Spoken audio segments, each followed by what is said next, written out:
भाग एक। आधी रात का ऑटो। मुंबई की रात अपनी ही धुन पर चलती है, कभी शांत, कभी शोरगुल से भरी, और कभी ऐसी खामोशी लिए हुए कि लगता है शहर अपनी सांसें रोककर किसी अनहोनी का इंतजार कर रहा है। रात के 12:45 बज रहे थे। मानसी अपने ऑफिस से बाहर निकली। मॉनसून की हल्की ठंडी हवा चल रही थी, लेकिन पानी गिरने का बिल्कुल अंदेशा नहीं था। मानसी ने रोड के किनारे खड़े होकर हाथ दिया। कुछ देर बाद एक पुराना सा ऑटो उसकी तरफ आया। ऑटो के ऊपर सिर्फ एक धुंधली सी लाइट जल रही थी। जोगेश्वरी वेस्ट, बैठो, मैं छोड़ दूंगा, ड्राइवर ने धीमी आवाज में कहा। मानसी बैठ गई, लेकिन जैसे ही ऑटो आगे बढ़ा, उसे एक अजीब सी बेचैनी महसूस हुई, जैसे सीट पर पहले कोई था और अभी भी किसी की मौजूदगी बची हो। भाग दो, ड्राइवर की चुप्पी। सड़क पर स्ट्रीट लाइट्स की लाइट पीली चमक रही थी। मानसी ने मोबाइल निकाला, लेकिन नो नेटवर्क दिख रहा था। यह पहली बार था। ऑटो ड्राइवर ने बिना पीछे देखे पूछा, अकेले काम करती हो? हाँ, उसने कहा। रात में आते डर नहीं लगता? मानसी हंसी। मुंबई में रहने वालों को डर नहीं लगता, आदत हो जाती है। ड्राइवर बोला, डर कभी भी खत्म नहीं होता मैडम, मुंबई हो या कोई और शहर। उसकी आवाज में कुछ ऐसा था जो मानसी को बेचैन कर गया। वह खिड़की के बाहर देखने लगी। कुछ मिनट बाद उसने गौर किया, ड्राइवर बार रियर व्यू मिरर में देख रहा था। उसकी आंखें मानसी पर नहीं, बल्कि उसके बराबर खाली सीट पर टिकी थी। उधर क्या देख रहे हैं? उसने हिम्मत करके पूछा। ड्राइवर ने कुछ नहीं कहा। भाग 3। रास्ता बदलता ऑटो। कुछ देर बाद मानसी ने महसूस किया कि ऑटो उसकी दफ्तर से घर तक के रोज वाले रास्ते पर नहीं जा रहा। रास्ता गलत है, उसने कहा। ड्राइवर शांत स्वर में बोला, मुझे पता है। मानसी को डर की हल्की लहर महसूस हुई। तो फिर किस तरफ जा रहे हैं? उधर, जहां उसे जाना था। किसे? मानसी ने पूछा। ड्राइवर ने धीमी आवाज में कहा, जो तुम्हारे बगल में बैठी है। मानसी का दिल जोर से धड़का। उसके बगल की सीट खाली थी। भाग 4। बारिश और रहस्य। कुछ ही सेकंड में आसमान से तेज बारिश शुरू हो गई, बिल्कुल अचानक। सड़कें वीरान हो गई। ऑटो एक पुराने सुनसान से इलाके में पहुंच गया, जहां आधा शहर भी नहीं जाता था। मानसी चिल्लाई, ऑटो रोको, मैं उतर रही हूं। ड्राइवर ने कोई प्रतिक्रिया नहीं दी। बारिश इतनी तेज थी कि बाहर उतरना भी मुश्किल होता। मानसी ने अचानक ड्राइवर के कंधे के ऊपर से देखा। मिरर में वाकई किसी लड़की की परछाई उभर रही थी। लंबे बाल, फीकी आंखें। वह मानसी नहीं थी। मानसी का खून जम गया। ये क्या है? ड्राइवर ने धीरे से कहा। मैडम, मत डरिए, वो आपको कुछ नहीं कहेगी। वो बस अपनी मंजिल तक पहुंचना चाहती है। भाग 5। ड्राइवर का सच। ऑटो रुका।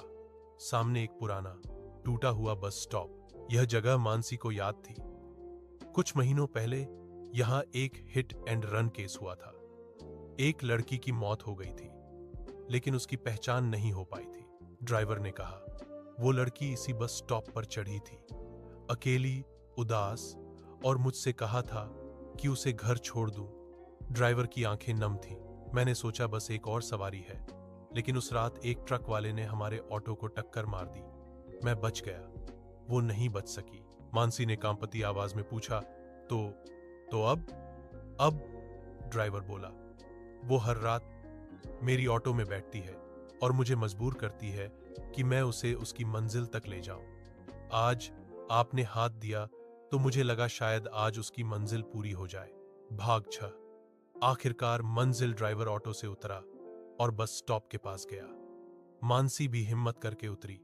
बारिश रुक चुकी थी। बस स्टॉप की छत से पानी टपक रहा था। ड्राइवर जैसे किसी अदृश्य व्यक्ति से बात करने लगा। मैडम, मैं आपको यहां तक लेकर आया हूं। आप कहती थीं कि घर नहीं जाना, बस यहां उतरना है। वही कर दिया। मानसी ने डरते डरते चारों तरफ देखा, लेकिन वहां कोई नहीं था। कुछ सेकंड तक एक अजीब सी सन्नाटा भरी खामोशी छाई रही। फिर हवा में जैसे एक हल्की, संतुष्ट सी मुस्कान तैर गई। ड्राइवर ने धीरे से कहा, अब वो चली गई, हमेशा के लिए। एक झटके में ऑटो का पिछला दरवाजा खुद ब खुद बंद हुआ। मानसी ने यह देखा और डर से जम गई, लेकिन ड्राइवर मुस्कुरा दिया। डरिए नहीं मैडम, अब वो नहीं आएगी, उसे उसकी मंजिल मिल गई। भाग 7। सच का आखिरी टुकड़ा। मानसी ने पूछा, उसका घर कहाँ था? ड्राइवर ने कहा, उसका कोई घर नहीं था, वो अनाथ थी। बस यही बस स्टॉप, यही जगह, यही उसकी मंजिल थी। हर रात यहां अकेली बैठती और अगले दिन कहीं गायब हो जाती। मानसी को गहरी सहानुभूति महसूस हुई। आपकी गलती नहीं थी, हादसा किसी को भी हो सकता है, उसने कहा। ड्राइवर ने सिर झुकाया। हो सकता है, पर गुनाह की चुभन हादसे के बाद भी रहती है। मैंने बचाने की कोशिश नहीं की थी, मैं डर गया था, भाग गया था, और तभी से वो मेरे साथ है। मानसी ने उसकी तरफ देखा। इस बार डर नहीं, दर्द था। अब वो चली गई, उसने कहा, क्योंकि शायद अब आपको माफ कर दिया गया है। ड्राइवर की आंखें भर आईं। एपिलॉग। नई सुबह ड्राइवर ने मानसी को वापस उसके घर छोड़ दिया। इस बार रास्ता सही था। मानसी ने किराया दिया, लेकिन ड्राइवर ने लेने से मना कर दिया। आज मेरी आखिरी सवारी थी, ड्राइवर बोला। अब मैं इस शहर से जाकर कहीं शांत जगह रहूंगा। मानसी ने उसके जाते ऑटो को देखा। बारिश बादलों से हट चुकी थी। आसमान में हल्की भोर की किरणें फैल रही थी। दूर कहीं ऑटो के पीछे धुंध में एक सफेद परछाई हल्के से चमकी, जैसे विदा कह रही हो। कहानी यहीं खत्म नहीं होती। कभी कभी शहरों में चलने वाली ये आखिरी सवारियां किसी का इंतजार नहीं करती, लेकिन किसी को मंजिल तक पहुंचाकर खुद गुम हो जाती हैं। भाग 1। नई सुबह, नया डर। मानसी को लगा था कि पिछली रात की अजीब और डरावनी घटना अब खत्म हो चुकी है। वह ऑफिस पहुंची, लेकिन उसका मन पूरी तरह बिखरा हुआ था। लोग टाइप कर रहे थे, मीटिंग चल रही थी, पर मानसी को लग रहा था जैसे कोई उसकी गर्दन के पीछे ठंडी सांस ले रहा हो। उसकी ध्यान बार बार ऑफिस की खिड़की की ओर जाता था, जहां उसे ऐसा लगता कि कोई खड़ा है, कोई फीकी परछाई जिसे वह पहचान नहीं पाती। उसके फोन में हल्की सी पिंग आवाज आई। अनजान नंबर से एक मैसेज था, धन्यवाद उसे आजाद कराने के लिए। मानसी का दिल रुक गया। ये कौन भेज सकता है? वो ड्राइवर या कोई और? भाग 2। ड्राइवर गायब। मानसी ने अगले दिन तलाश करने के लिए उसी रास्ते पर जाने का फैसला किया। वह उसी बस स्टॉप पर पहुंची जहां ड्राइवर ने उसे छोड़ा था। वहां एक बुजुर्ग चाय वाला बैठा था। मानसी ने पूछा। यहां एक ऑटो ड्राइवर आता था, उम्र करीब 40-45, सफेद शर्ट। उसके पास पुराना ऑटो था। चाय वाले ने बिना ऊपर देखे कहा, मैडम, इस बस स्टॉप पर ऐसे किसी ड्राइवर को मैंने बहुत दिन से नहीं देखा। नहीं, वह कल रात था। चाय वाला उसकी बात काटकर बोला, नहीं मैडम, 3 महीने पहले एक ऑटो ड्राइवर की मौत हो गई थी, हिट एंड रन, बिल्कुल इसी जगह। मानसी के हाथ से मोबाइल गिर गया। क्या? हाँ, लोग कहते हैं उसका ऑटो अब भी रात में दिखता है। मानसी की सांसें रुक सी गईं। अगर ड्राइवर मर चुका था तो कल रात उसे घर कौन छोड़कर गया? भाग 3। फोन की धुन। मानसी घर वापस आई। उसका फोन बार नो नेटवर्क दिखा रहा था, जैसे पिछली रात। फिर अचानक फोन बजा। स्क्रीन ब्लैक हो गई, लेकिन रिंगटोन चल रही थी। कॉलर आईडी में सिर्फ एक शब्द था, सवारी। मानसी ने घबराहट में कॉल उठा लिया। सामने वही ड्राइवर की धीमी भारी आवाज आई, मैडम, वो वापस आ गई है। कौन? मानसी चिल्लाई। वो लड़की जिसे आप बस स्टॉप तक लेकर आई थी, वो अभी भी अपनी मंजिल ढूंढ रही है। पर आपने कहा था वो चली गई। नहीं मैडम, ड्राइवर की आवाज टूटी हुई लग रही थी। वो आपसे जाना चाहती है, आपकी मंजिल तक। कॉल कट गया। भाग 4। घर में परछाई। उस रात मानसी सोने की कोशिश कर रही थी। बारिश फिर शुरू हो गई थी, बिल्कुल पहली रात जैसी। खिड़की के बाहर कोई धप्प की आवाज आई। मानसी ने घबराकर पर्दा हटाया। सड़क पर वही पुराना ऑटो खड़ा था। ऑटो की पीली लाइट टिमटिमा रही थी। अंदर कोई बैठा था, एक लंबी बालों वाली लड़की, जो धीरे धीरे सिर घुमाकर मानसी की ओर देखने लगी। मानसी चीख उठी और पीछे हट गई। लाइट्स अचानक बंद हो गई। कमरे में पिच काली अंधेरा था। केवल एक धीमी सी फुसफुसाहट सुनाई दे रही थी। मुझे घर ले चलो। भाग 5। सच का पीछा। अगली सुबह मानसी पुलिस स्टेशन गई। उन्होंने बताया, हिट एंड रन केस में मरी हुई लड़की का अब तक नाम नहीं पता चला था। न कोई पहचान पत्र, न फोन। लेकिन एक बात चौंकाने वाली थी। पुलिस ने कहा, वो लड़की मरने से पहले स्टेशन रोड पर किसी से मिलने जा रही थी। उसके कपड़ों पर एक छोटा निशान था, किसी ऑफिस का लोगो। मानसी ने लोगो देखा, यह उसके अपने ऑफिस का था। यानी वह लड़की मानसी के ऑफिस में काम करती थी या किसी से मिलने आती थी। पुलिस ने एक और बात बताई, लड़की ने मरने से कुछ मिनट पहले किसी को मैसेज भेजा था। उसका आखिरी मैसेज था, मैं आ गई हूं पर मुझे डर लग रहा है।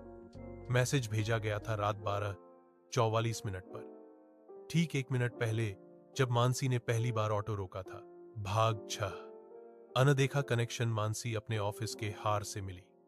उन्हें फोटो दिखाई गई। एचआर ने कहा, ये लड़की, ये तो रिया है, हमारी नई इंटर्न। लेकिन वह कभी ज्वाइन नहीं कर पाई। कहा था कि वह हमारे ऑफिस पहुंचेगी, पर आई नहीं। मानसी की सांसें रुक गईं। यानी रिया उसी बस स्टॉप पर ऑटो में बैठी थी जहां बाद में हादसा हुआ, और वही ऑटो, वही रास्ता, उसी समय जैसे मानसी उसकी जगह बैठ गई हो। मानसी की आंखों के सामने वो रात घूम गई। वह भी उसी सीट पर बैठी थी और उसे भी पूरे रास्ते बेचैनी लगी थी, जैसे उस सीट पर पहले कोई था। भाग 7। खतरनाक सच्चाई हरने।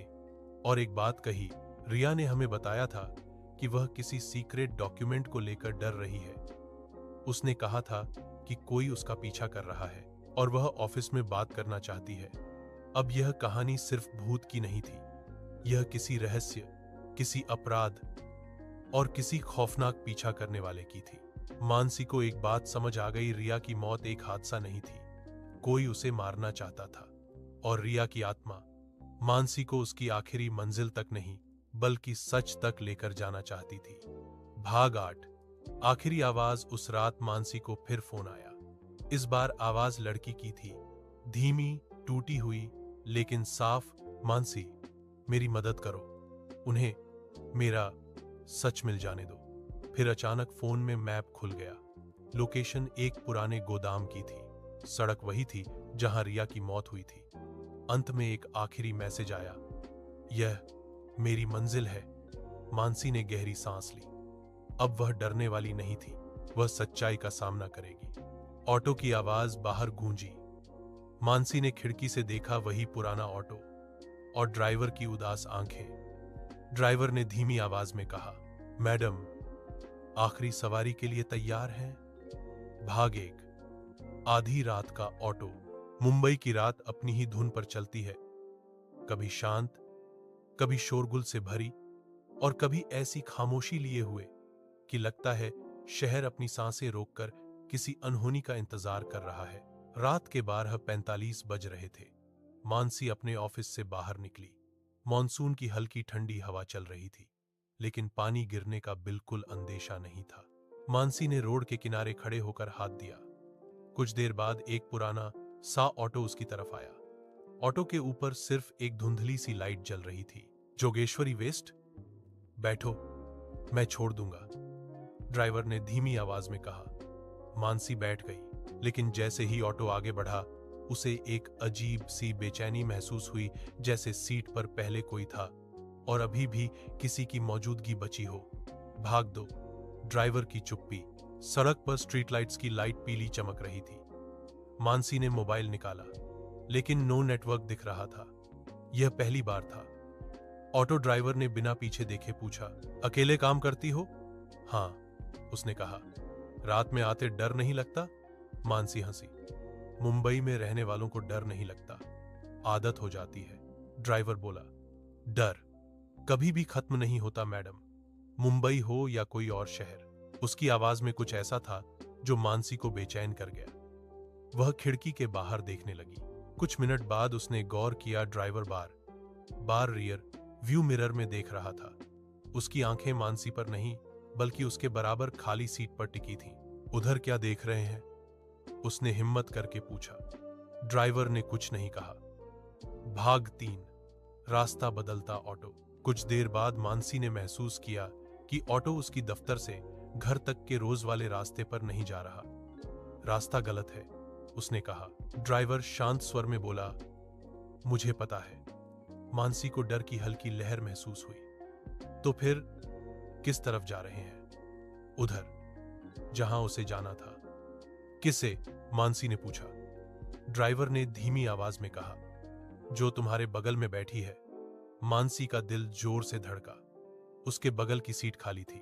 भाग 4, बारिश और रहस्य। कुछ ही सेकंड में आसमान से तेज बारिश शुरू हो गई। बिल्कुल अचानक सड़कें वीरान हो गईं। ऑटो एक पुराने सुनसान से इलाके में पहुंच गया, जहां आधा शहर भी नहीं जाता था। मानसी चिल्लाई, ऑटो रोको, मैं उतर रही हूं। ड्राइवर ने कोई प्रतिक्रिया नहीं दी। बारिश इतनी तेज थी कि बाहर उतरना भी मुश्किल होता। मानसी ने अचानक ड्राइवर के कंधे के ऊपर से देखा। मिरर में वाकई किसी लड़की की परछाई उभर रही थी। लंबे बाल, फीकी आंखें। वह मानसी नहीं थी। मानसी का खून जम गया। ये क्या है? ड्राइवर ने धीरे से कहा। मैडम, मत डरिए, वो आपको कुछ नहीं कहेगी। वो बस अपनी मंजिल तक पहुंचना चाहती है।